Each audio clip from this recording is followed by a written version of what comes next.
প্রিয়নবী সাল্লাল্লাহু আলাইহি ওয়াসাল্লাম বলেছেন আহাব্বুল হাদিসি ইলাল্লাহি আসদাকুহু, আল্লাহর কাছে সবচেয়ে প্রিয় কথা হলো সত্য কথা।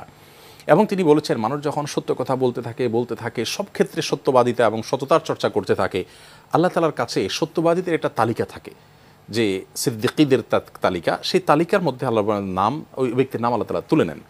আর যখন কেউ মিথ্যা কথা বলতে থাকে কাজে অকাজে, বিশেষ করে আজকের বাস্তবতা যদি আমরা বলি, নবী সাল্লাল্লাহু আলাইহি ওয়াসাল্লামের সততা এবং সত্যবাদিতার গুণটি নিয়ে আমরা আলোচনা করছি, যেই সময়টাতে গোটা সমাজ যেন মিথ্যার উপর দাঁড়িয়ে আছে।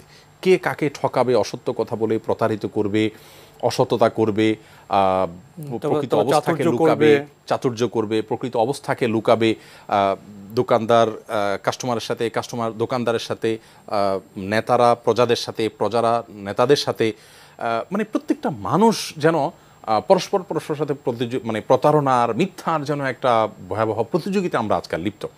ঠিক এই সময়টাতে প্রিয় নবী সাল্লাল্লাহু আলাইহি ওয়াসাল্লামের সততা এবং সত্যবাদিতা, এটার চর্চা যদি আমরা বাড়াতে পারি আমাদের পরিবারে, আমাদের ব্যক্তিতে, আমাদের সমাজে, তাহলে ইনশাআল্লাহ বিদিল্লাহ সমাজের চিত্রটা, চেহারাটা সম্পূর্ণরূপে বদলে যাবে। আমি আবারও বলছি এবং বারবার আমরা বলছি যে আমরা জ্ঞানে, গুণে, বিজ্ঞানে এবং আমাদের সম্পদে সব কিছুতে আমরা সমৃদ্ধ হয়েছি, কিন্তু মানবিক গুণাবলী এবং চারিত্রিক যে বৈশিষ্ট্যগুলো সেগুলোর দিক থেকে আমরা অনেক পিছিয়েছি। আজকের আলোচনার উপসংহারে যদি আমরা যেতে চাই, তাহলে আমরা সভ্যতার বাস্তবতাকে স্পর্শ করে বলতে পারি, সভ্যতা বিজ্ঞান প্রযুক্তিতে এগিয়েছে, উৎপাদনে এগিয়েছে, তো কিন্তু পিছিয়েছে একটি গুরুত্বপূর্ণ বিষয়ে, সেটা হলো মনুষ্যত্ব দিক থেকে আমরা পিছিয়ে গেছি। মানুষ যদি মনুষ্যত্ব হারিয়ে ফেলে, তখন তার সব অর্জন নেতিবাচক কাজে ব্যবহৃত হয়। সে অর্জনগুলো ইতিবাচক কাজে ব্যবহৃত হতে পারে না। ফলে তো পৃথিবীতে আজ মাননাস্তের প্রতিযোগিতা, আস্থার সংকট, কেউ কাউকে বিশ্বাস করছে না। এর ফলে আমরা মানবিক যে সমাজের কথা বলছি, মানবিক সমাজ বিনিময়ে আমরা ব্যর্থ হচ্ছি। আজকে আমরা আলোচনা করছি অনুপম আদর্শ আমাদের প্রিয় নবী হযরত মুহাম্মদ মুস্তাফা সাল্লাল্লাহু আলাইহি ওয়াসাল্লাম সম্পর্কে।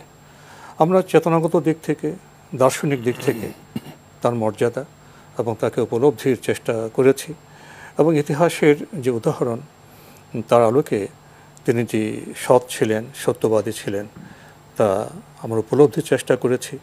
এখন আমরা তো তাকে অনুসরণ করব মানুষ হিসেবে, উম্মত হিসেবে। অনুসরণ করতে গিয়ে আমরা সুস্পষ্ট বিষয় নিয়ে আজকে কথা বলেছি।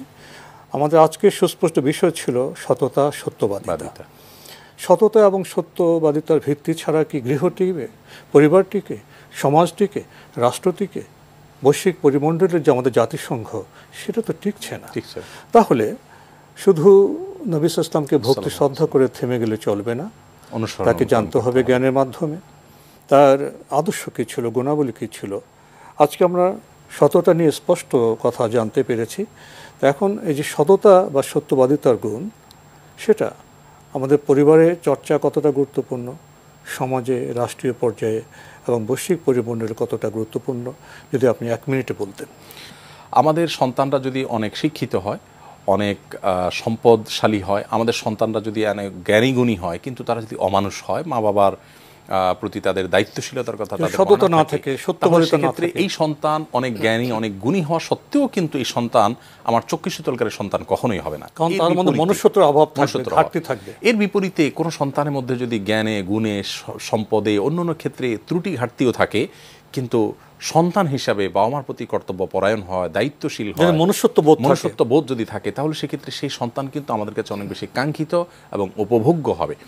এভাবে গোটা পৃথিবীকে আমরা যদি চিন্তা করি, তাহলে দেখব যে গোটা পৃথিবীতে অন্য যত সংকট আছে, সব সংকটের চেয়ে বড় সংকট হলো মনুষ্যত্বের সংকট, এবং বিশেষ করে বলতে গেলে সত্যবাদিতার যে অভাব, সেটি আজ আমাদের জীবনকে এমন একটা পর্যায়ে নিয়ে গেছে। আমরা আজকাল একজন ভিক্ষুককে, একজন ভিখারিকে পর্যন্ত বিশ্বাস করতে কষ্ট হয় যে সে কি আসলে সত্য কথা বলছে, নাকি এই সত্যের পেছনে কোনো, নাকি এটা তার পেশা, প্রতারণা। হ্যাঁ, প্রতারণা, এর পেছনে কোনো সত্য লুকিয়ে আছে কিনা। আমরা কোন পর্যায়ে গিয়ে থেমেছি যে আমাদের সততার অভাব এবং ঘাটতিটা এই পর্যায়ে চলে গেছে। তো এরকম পর্যায়ে এসে নবী করিম সাল্লাল্লাহু আলাইহি ওয়াসাল্লামের সততা এবং সত্যবাদিতার গুণটিকে ধারণ করবার প্রয়োজনীয়তা আমাদের প্রত্যেকটা পরিবার এবং ব্যক্তির মধ্যে, সমাজের প্রত্যেকটা পর্যায়ে উপলব্ধি হওয়া প্রয়োজন।